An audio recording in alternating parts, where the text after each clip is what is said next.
하나님의 나라는 어떤 특별한 사람들에게 주어진 것이 아니죠. 하나님의 나라는 인종에 상관이 없습니다. 그 사람이 백인이든 흑인이든 아니면 황색인이든 상관없죠. 또 빈부의 귀천도 상관이 없습니다. 뿐만 아니라 남녀노소도 상관이 없죠. 어떤 사람에게든지 모든 사람들에게 하나님 나라는 조건 없이 개방되어 있죠. 오직 한 가지만 묻습니다. 바로 믿음이라는 것이죠. 주님께서 우리를 위해서 오셨고 우리를 위해서 십자가를 지셨고 그리고 사망 권세를 이기시고 부활하셨다는 사실만 믿으면 우리는 하나님의 나라를 은혜로 믿음으로 얻게 되는 것입니다. 그런데 모든 사람들이 그렇게 생각하는 것은 아니라는 것이죠. 이 바리새인들이나 사두개인들은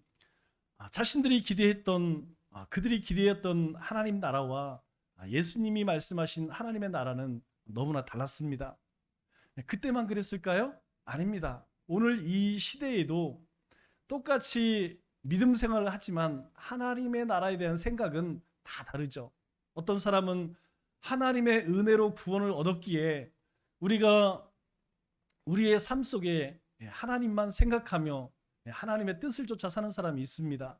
그러나 하나님의 은혜가 아닌 자신의 어떤 노력이나 수고로 또 공덕으로 구원을 얻었다고 생각하는 사람은 하나님으로부터 많은 것을 얻으려고 하죠.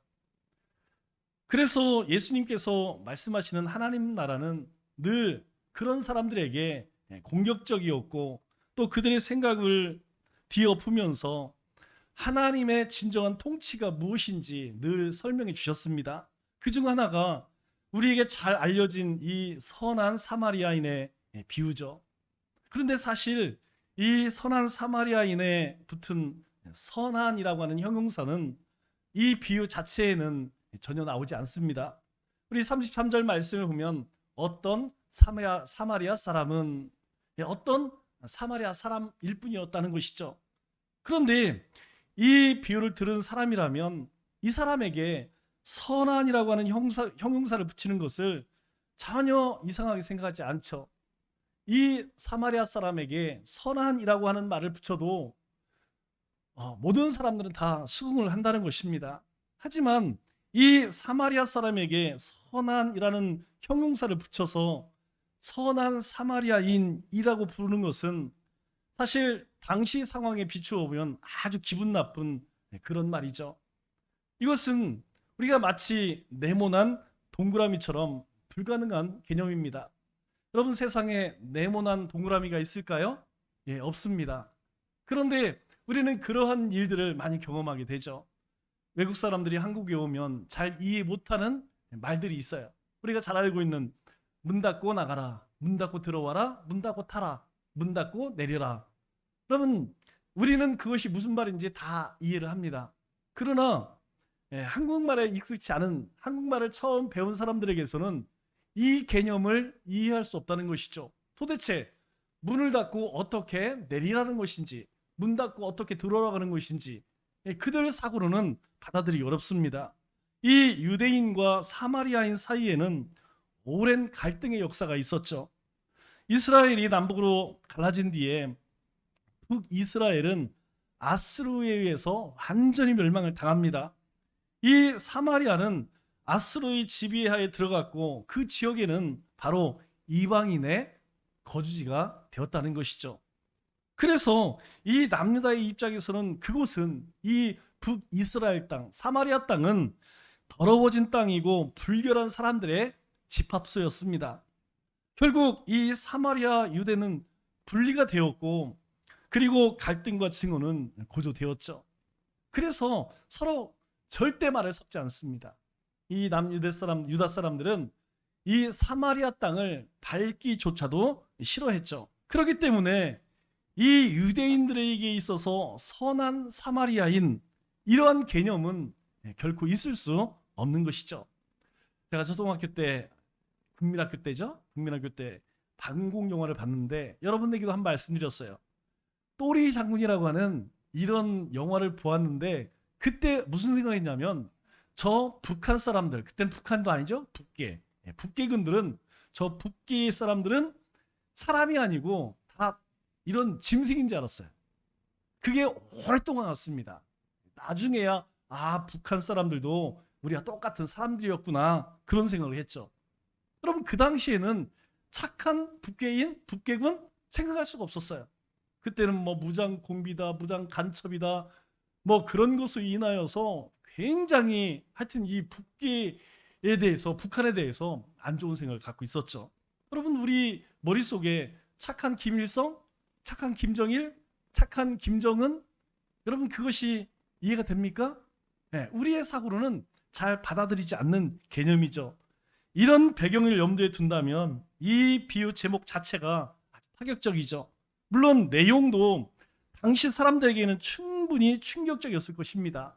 왜냐하면 이 비유는 예루살렘에서 여리고로 내려가는 길에 강도 만난 사람으로부터 이 이야기가 시작돼요.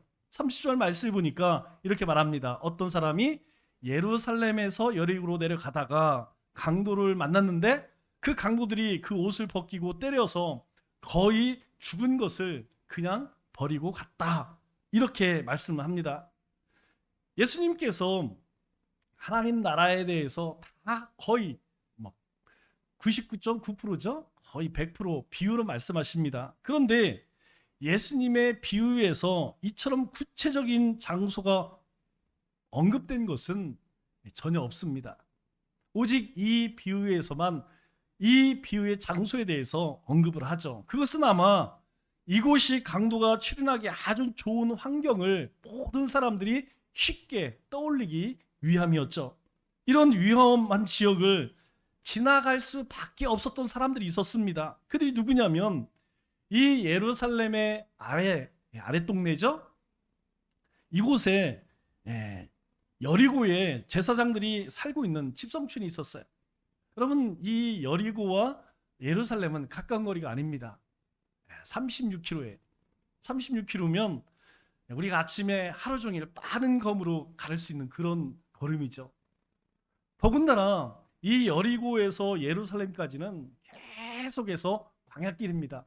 여러분 나무가 한 그루도 없어요. 그렇기 때문에 이 예루살렘에서 여리고로 간 사람이라면 아마도 제사장들이나 유대인의 경우가 일방적이라는 것이죠. 이 길을 이방인들이나 저 사마리아 사람, 북이스라엘 사람들이 갈리는 사실 극히 드문 그런 길이었다는 것입니다. 유대인들이 많이 지나가고 강도가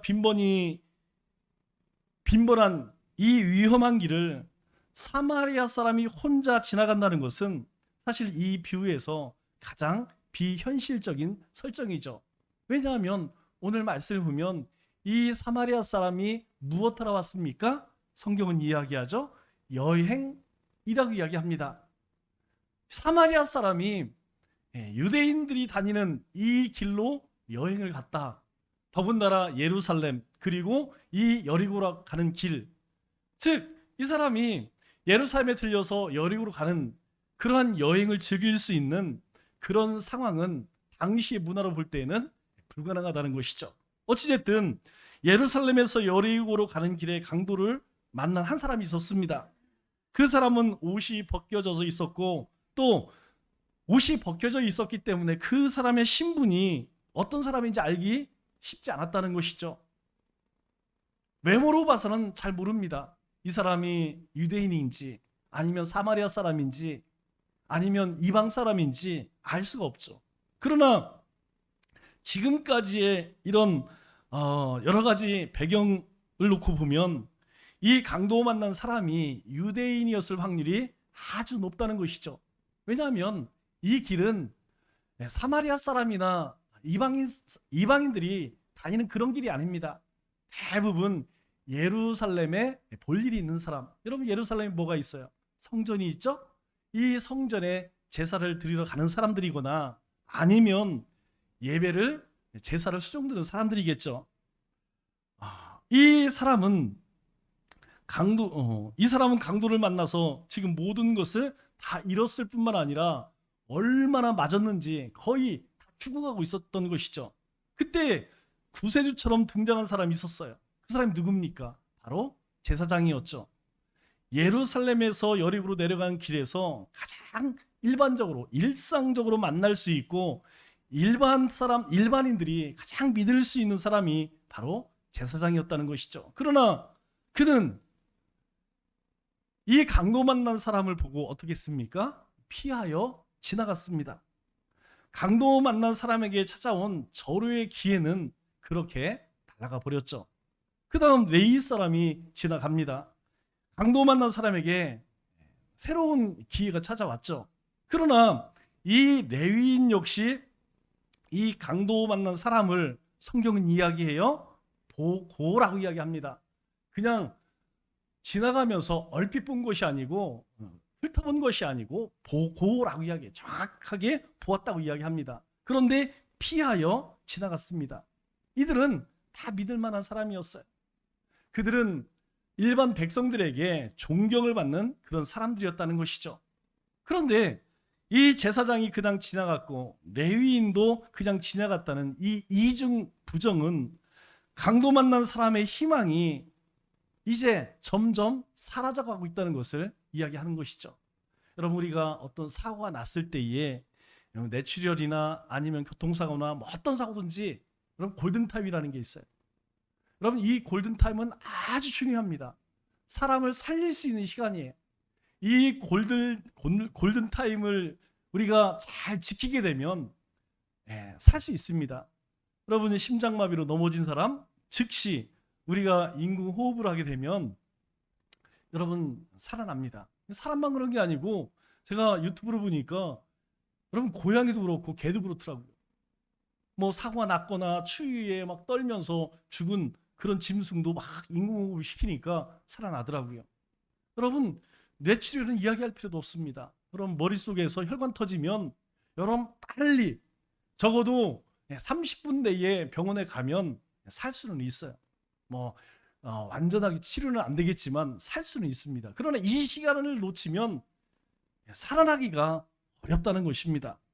그런데 이 절망적인 상황에서 사마리아 사람이 강도 만난 사람 앞을 지나가게 되죠. 세 번째, 이 사마리아 사람이 예기치 않게 등장했을 때에 아마 이 비유를 듣고 있던 사람들은 하나같이 한숨을 쉬었을지도 모릅니다. 왜냐하면 지금 제사장이나 레위 사람이 도움을 주지 못했는데 이 더러운 사마리아 사람이 그를 도와준다는 것은 당시에는 상상할 수 없는 그런 일이었죠.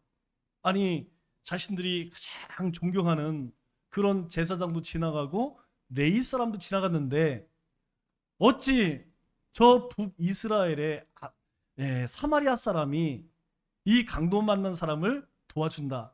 이 말 자체가 듣는 사람에게는 아주 거북한 것이죠. 그런데 이제부터 예수님의 비유에는 아주 놀라운 반전이 시작됩니다. 그 사마리아 사람은 유대인일지도 모르는 그 사람을 보고 33절의 말씀을 보니까 불쌍히 여겨 이렇게 이야기해요.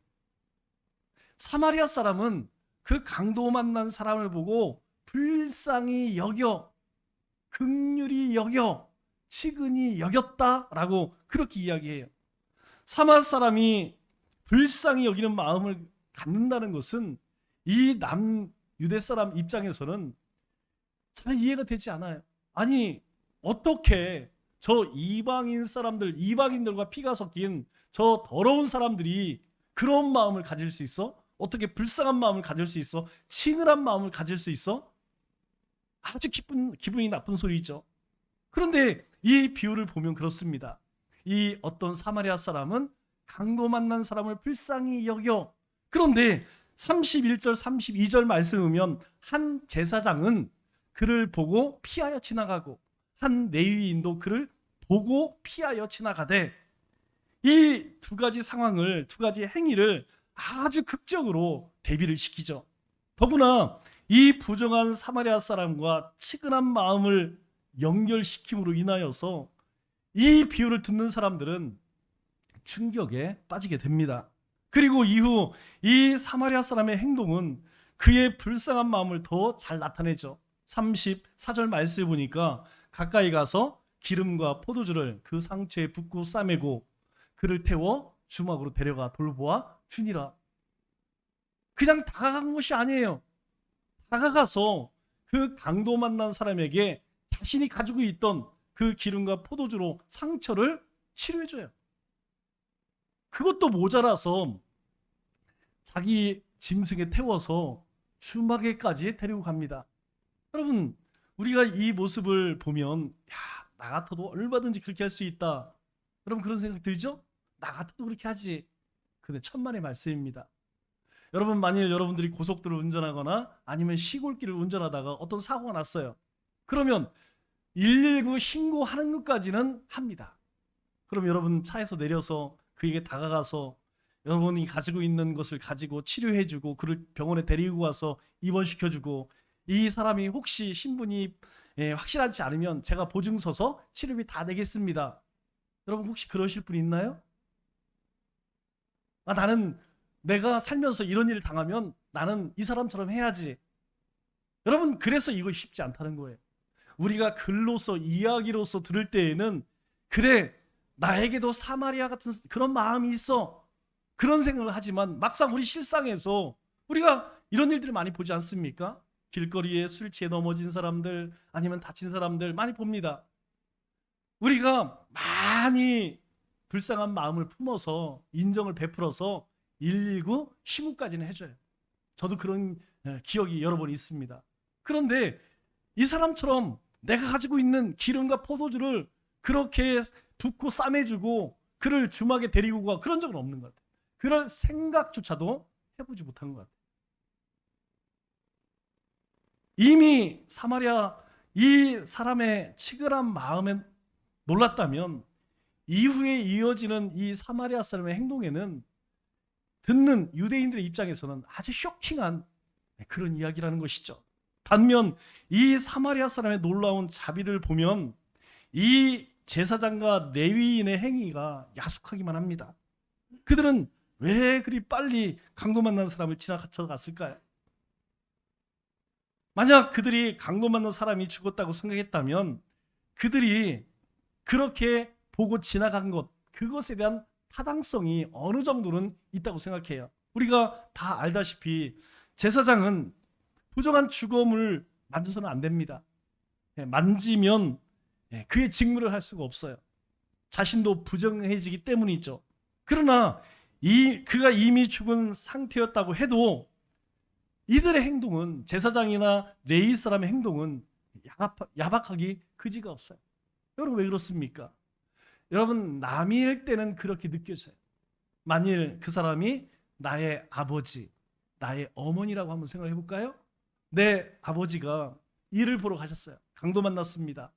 그래서 빨리 치료만 하면 살 수 있어요. 그런데 목사님이 예배 드리러 간다고 보고 난 지금 예배 드려 가야 돼. 그냥 지나가요. 장모님이 교회 가면 길에 보다가 그냥 가요. 여러분, 율법적으로 볼 때에는 이해가 됩니다. 그러나 인간적으로 보면 야속하죠. 조금만 인정 베풀었으면 살 수 있었는데 누가? 내 아버지가. 심지어 강도 만난 사람 죽지 않았습니다. 그는 죽음의 위기에 처해 있었고 또 제사장과 레위인은 이 사마리아 사람처럼 그를 얼마든지 살릴 수 있는 그런 상황이었다는 것이죠.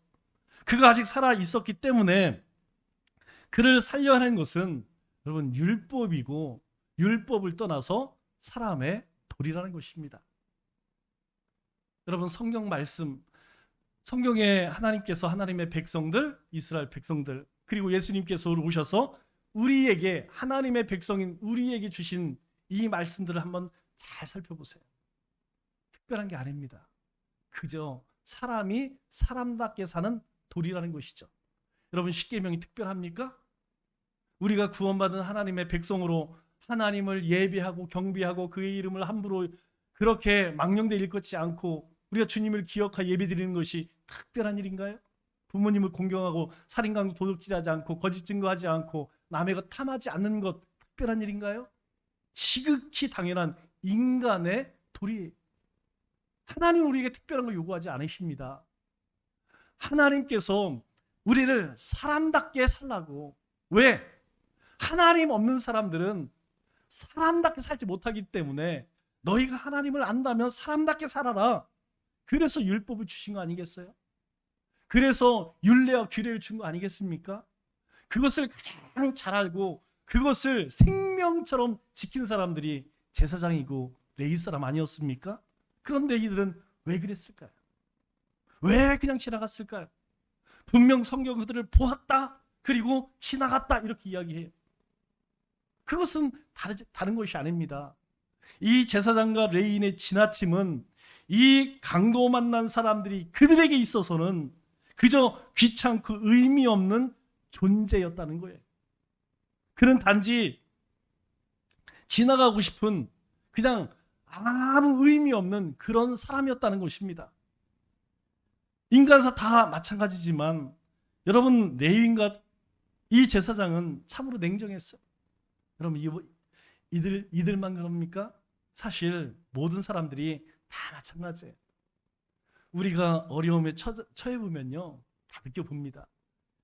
우리가 지금은 유전무죄, 무전유죄 이게 무슨 말이냐? 이 법치국가에서 법은 살아있다. 뭐 어쩌고저쩌고 얘기도요. 내가 당하면, 내가 막상 그런 억울한 일을 당하면 이 말이 뼈저리게 느끼는 거예요. 세상의 권세, 물질, 명예, 오직 하나님의 영광 위해서 우리가 수없이 이야기하다가 우리의 삶에 이러한 일을 겪게 되면요, 왜 권세가 있어야 되는지, 왜 물질이 있어야 되는지, 왜 아는 사람이 있어야 되는지 뼈저리게 느껴요. 여러분, 그 냉정함은 이 사마리아 사람의 이 불쌍한 마음과 대비가 됩니다. 이 비유는 유대인과 사마리아인의 뒷면에 있는 이 냉정함과 불쌍함 그리고 지나침과 돌봄을 대비시키죠. 그러면 왜 이렇게 성경은, 왜 이렇게 예수님은 이 두 부류의 사람을 그렇게 극명하게 대조시킬까요? 아주 중요한 이유가 있습니다. 예수님의 이 비유는 어떤 율법 교사의 질문으로부터 시작이 됩니다. 이 25절 말씀을 보니까 어떤 율법 교사가 일어나 예수님을 시험하여 이르되, 야, 이 예수가 도대체 어떤 생각을 가지고 있는지, 어떤 사람인지 한번 시험해 보자. 선생님, 내가 무엇을 해야 영생을 얻으리까? 그때 예수님이 26절에 이렇게 이야기합니다. 율법에 무엇이라 교육됐으며 내가 어떻게 읽느냐? 왜? 이 사람은 율법 교사였어요. 율법을 잘 아는 사람이었다는 것이죠. 그런데 이 율법은 특별한 것이었습니까? 아니, 그저 사람 사는 돌입니다. 그런 그에게 예수님이 물어요. 율법에 뭐라고 기록되어 있느냐? 내가 어떻게 읽었느냐? 그랬더니 이 율법 교사가 27절에 이렇게 대답합니다. 예, 마음을 다하고 목숨을 다하여 힘을 다하여 뜻을 다하여 내 주 너의 하나님을 사랑하고 또한 내 이웃을 내 몸같이 사랑하라 하셨나이다. 예, 성경은요, 하나님은요, 목숨을 다하고 마음을 다하고 뜻을 다해서 하나님 사랑해요. 그리고 우리의 몸같이 이웃을 사랑하라고 그렇게 말씀했습니다. 그랬더니 예수님이 28절에 뭐라고 이야기합니까? 그래, 너 네 대답이 참 옳다. 너 어떻게 그렇게 잘하느니? 너 참 똑똑하구나. 그러니 이제 이것을 행하라. 그러면 살리라. 그러자 29절에 이 율법 교사가 이렇게 말합니다. 그러면 내 이웃이 누구입니까? 그런데 이것을 묻는 이유가 무엇이냐면 이미 그에게는 누가 이웃인지 알고 있었어요.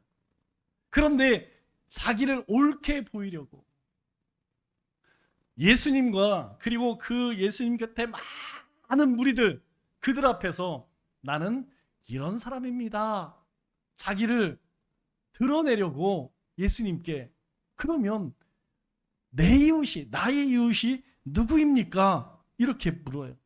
결국 이 비유는 내 이웃이 누구입니까? 라는 질문에 대한 답변이라는 것이죠. 율법 교사는 예수님에게 질문을 했지만 이미 이 율법 교사는 자신의 이웃이 누구인지 알고 있었다는 것이죠. 그가 질문한 이유는 무엇입니까? 단지 잘난 척하고 싶었어요. 그들에게 누가 이웃인지는 분명합니다. 이 율법 교사에게 또 이 제사장과 레위 사람들에게 자신들의 이웃은 누구입니까? 자신들의 정결을 지켜줄 수 있는 존재가 이웃이었다는 거예요. 여러분, 우리에게 믿음의 지체는 누구입니까? 우리의 믿음의 지체는 여기 있는 사람들이에요. 여러분, 다른 교회에 다니는 사람들 우리의 지체가 될 수 없습니다. 여러분, 누가 우리의 가족입니까? 네, 우리 함께 집에서 밥 먹는 것이 우리의 가족이에요. 우리 식구입니다. 그러나 성경은 그렇게 이야기하나요? 아니라는 겁니다. 성경은 무엇이라고 이야기하느냐? 주 안에서, 믿음 안에 있는 것이 우리의 가족이고 지체이고 식구라는 거예요. 그런데 과연 그렇게 생각할까요? 많은 그리스도인들이 진짜 이 안에 있는, 이 믿음의 공동체 안에 있는, 아니 예수님을 믿는 모든 사람들을 한 가족으로 지체로 그렇게 생각할까요? 제가 볼 때는 그거 아닌 것 같아요. 여러분, 오늘 이 율법 교사나 제사장이나 레위 사람들이 자신의 이웃의 경계를 분명히 합니다. 그들의 경계하는 이웃은 누구일까요? 이런 의미에서 이 강도 만난 사람은 이 사람들의 이웃이 절대 될 수 없다는 거예요. 그들의 이웃은 신분이 확실해야 합니다. 그리고 절대 부정해서는 안 된다는 것이죠. 또 매를 맞고 옷이 벗겨져서 거의 죽을 위기에 처한 이 신원이 불분명한 사람은 절대 이들의 이웃이 될 수 없다는 거예요. 이들의 가치로는 그것은 어불성설이고 그것은 천보당 만보당 있을 수 없는 일이라는 것입니다. 그러니 이웃이 아닌 그를 지나가는 것은 그들 입장에서는 그리 이상한 것이 아니죠. 항상 고민하는 것이 있습니다. 왜 예배하지 않을까? 왜 그리스도인들은 기도하지 않을까? 왜 기독교 안에는 예수님이 없을까? 왜 그리스도인들은 전도하지 않을까? 왜 그럴까요? 왜 그럴까요? 세상 사람들을, 하나님 모르는 사람을 이웃이라고 생각한다면 그럴 수 있을까요? 아니에요. 저들은 우리와 다른 사람입니다. 우리의 이웃이 될 수 없는 사람들이에요. 그래서 그들에게 다가가지 않습니다. 그래서 복음 전하지 않는 거예요. 여러분, 그것이 우리의 모습이라는 거예요. 이해할 수 없는 그들의 이 행동은 이웃에 대한 물음과 연결해야만 이해가 될 수 있다는 것이죠. 이 비유를 마친 예수님은 율법 교사에게 다시 질문합니다. 36절에 이렇게 이야기해요. 너의 생각에는 이 세 사람 중에 누가 강도 만난 자의 이웃이 되겠느냐? 누가 강도 만난 자의 이웃이 되겠느냐? 여기서 놀라운 사실은 질문이 바뀌어졌어요. 율법 교사는 예수님에게 잘 보이려고, 잘난 척하려고 내 이웃이 누굽니까? 그렇게 물었는데 예수님께서는 똑같은 질문으로 이 율법 교사에게 대답합니다. 이 질문에 담긴 핵심적인 질문은 이것이에요. 누가 강도 만난 사람에게 이웃이 되겠느냐? 과연 어떤 사람이 이 강도 만난 사람의 이웃이 되어줄 수 있느냐? 이것을 묻는 거예요. 누가 이 사람의 가족이 되고 누가 이 사람의 친구가 되어줄 수 있느냐? 이것을 묻는 거예요. 주님께서는 우리에게 그렇게 하셨습니다. 우리의 이웃이 되어주셨고요, 우리의 친구가 되어주셨고요, 우리의 구주가 되어주셨습니다. 그렇게 하지 않아도 되었어요. 그런데 주님께서 찾아오셔서 우리의 구주가 되시고 우리의 친구가 되셨다는 거예요. 예수님의 관심은 누가 이웃인가, 이웃의 존재를 규명하는 데 있지 않다는 거예요. 네 삶에 어떤 사람이 이웃일까?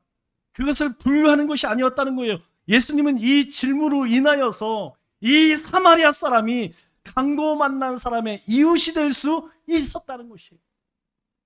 그는 사마리아 사람이었습니다. 그런데 그를 돌봄으로 인하여서, 그를 치근히 여기고 도와줌으로 인하여서 강도 만난 사람의 이웃이 될 수 있었다는 것이죠. 그리고 이웃이 누구인지를 묻는 이 율법 교사에게 예수님께서 말씀해요. 37절에 이렇게 이야기합니다. 가서 너도 이와 같이 하라. 가서 너도 이와 같이 해라.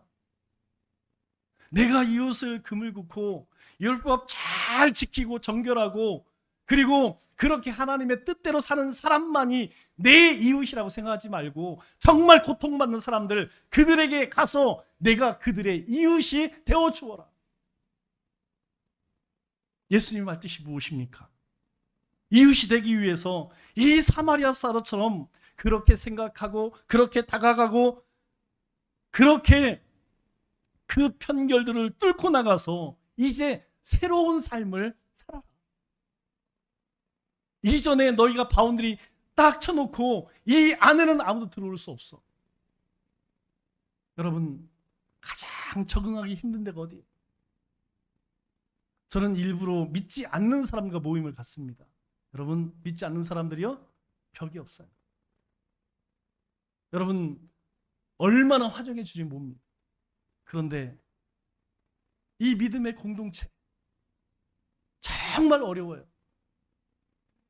제가 부임한 지 벌써 6년이 되었음에도 여전히 벽을 느낍니다. 왜? 여기는 나의 바운드리입니다. 목사님, 이건 우리의 바운드리입니다. 이건 나의 바운드리입니다. 못 들어옵니다. 목사님이 아니라 더 하신 분도 이 안에는 못 들어옵니다. 없을까요? 이 사마리아 사람은 이 강도 만난 자를 통해서 누구를 본 것이? 자기 자신을 본 겁니다. 이 강도 만난 사람을 보니까 자신이 이 유대 땅을 여행하면서 그렇게 천대받던, 무시당하고 왕따당하던 자신의 모습을 본 거예요. 자신의 모습을 보니까 어떻습니까? 사람이 그리워. 누군가 나에게 따뜻한 말 한마디, 누군가 물 한 모금, 그거 해주면 정말 고맙겠는데 모든 사람들이 싸늘한 눈으로 쳐다봐요. 그런 여행을 하던 길에 강도 만난 사람을 만났습니다. 그는요, 그 강도를 바라보면서 자신의 처지가 보이는 거예요. 내 처지가 보이는 거예요. 그래서 마태복음 5장 7절에 뭐라고 이야기합니까? 성경은 우리에게 이야기, 긍휼히 여기는 자가, 긍휼히 여기는, 치근한 마음을 갖는 자가 복이 있나니 저희가 하나님으로부터 그렇게 여김을 받을 것이며, 새로운 삶은, 생명의 삶은 과거의 삶의 포기를 통해서 이루어집니다. 여러분, 과거를 떨쳐버리지 않고는 새롭게 시작하기 어려워요. 자신의 이웃을 규정하려면 율법 교사, 제사장과 레위인, 그들은 모두 과거의 삶을 사는 그런 사람들이었어요. 더 안전하고 더 견고하고 더 확증된 삶을 붙잡는 것, 여러분, 그것이 과거의 삶이라는 것이죠. 우리가 새로운 삶, 주님을 따르면서 우리가 하나님의 나라를 바라보며 나가면서 가장 어려운 것이 무엇입니까? 내 거 버리는 거, 내 자아를 버리는 거, 내가 움켜쥐고 있는 그거 버리는 거, 그거 내려놓고 포기하는 것, 이게 가장 어렵다는 거예요. 자신의 기득권을 유지하고 자신에게 해를 끼칠 수 있는 대상을 징후하며 자신의 소유를 더욱 놓지 않으려고 하는 이 욕심은, 여러분, 다 주님을 알지 못했을 때 그 과거에서 시작된다는 것입니다. 여러분, 왜 우리가 시기하고 질투하고 나태해지고 게을러집니까? 우리가 매일매일 거듭나도 그렇게 살아갈 수 있을까요? 아닙니다. 우리 가운데 여전히 그런 못된 것들, 악한 것들, 그것은 모두 우리 옛 모습이라는 거예요. 주님을 만나기, 거듭나기 이전의 모습이라는 거예요. 그것을 떨쳐버리지 않으면 여러분, 우리는 새로운 삶을 살기가 어렵다는 것입니다. 그러나 이 비유를 듣는 사람들은 알아차렸을 거예요. 자신의 과거에서 나오는 이 냉정함이, 이 사랑 없음이 얼마나 끔찍한 것인지 그들 스스로 보았을 것입니다. 그들이 내뿜는 그 사랑 없는 비정함이 이 강도 만난 사람을 정말로 죽일 뻔했다는 거예요. 사마리아 사람이 나타나지 않았다면 실제로 이 사람은 목숨을 잃었을 것입니다. 그러면 예수님의 비유를 듣는 사람들은 어땠을까요? 이 비유를 듣는 사람들은 아마 낯이 뜨거웠을 거예요. 그러면 우리는 어떻습니까? 그러면 나는 어떻습니까? 우리가 잘 아는 이 비유를 들으면서 나는 누구와 동일시할까요? 나는 강도받는 사람일까요? 나는 제사장인가요? 레위인인가요? 아니면 사마리아인가요? 여러분, 우리도 이 비유를 들으면서 우리 스스로 알아차리고 있어요. 우리 스스로가 얼마나 냉정하고 비정한 그리스도인인지, 얼마나 사랑이 눈꼽만치 없는, 얼마나 이정머리 없는 그리스도인인지 우리 스스로가 안다는 것이죠. 말씀을 맺겠습니다. 사마리아 사람은 강도 만난 사람에게 자신을 보았기에 치근함이 생겨났어요. 사마리아 사람은 이 강도 만난 사람의 고통 속에서 자신의 절망을 마주친 것입니다. 이 강도 만난 사람은 피해야 할 부정한 존재가 아니라 다시 살려내야 할 존재임을 이 사마리아 사람이 깨닫게 된 것은 분명합니다. 그것이 무엇입니까? 바로 자신이 그런 처지였다는 거예요. 우리는 다 이 사마리아 사람이었고 강도 만난 사람이었습니다. 그러나 주님께서는 먼저 우리에게 찾아와 주셨고 우리에게 손을 잡아 주셨어요. 우리의 이웃이 되어 주셨고 친구가 되어 주셨고 그리고 구주가 되어 주셨습니다. 그렇기 때문에 주님께서 우리에게 너희도 내 이웃에게 그 손을 뻗어 잡아주라 라고 말씀하시는 거예요. 이 한 주간도 우리 자신이 강도 만난 자였기에 이제까지 우리 이웃이 아니었던 우리 이웃들에게 따뜻한 주님의 사랑으로 손잡아주는 우리 믿음의 권속들 다 되시기를 주님의 이름으로 축원합니다.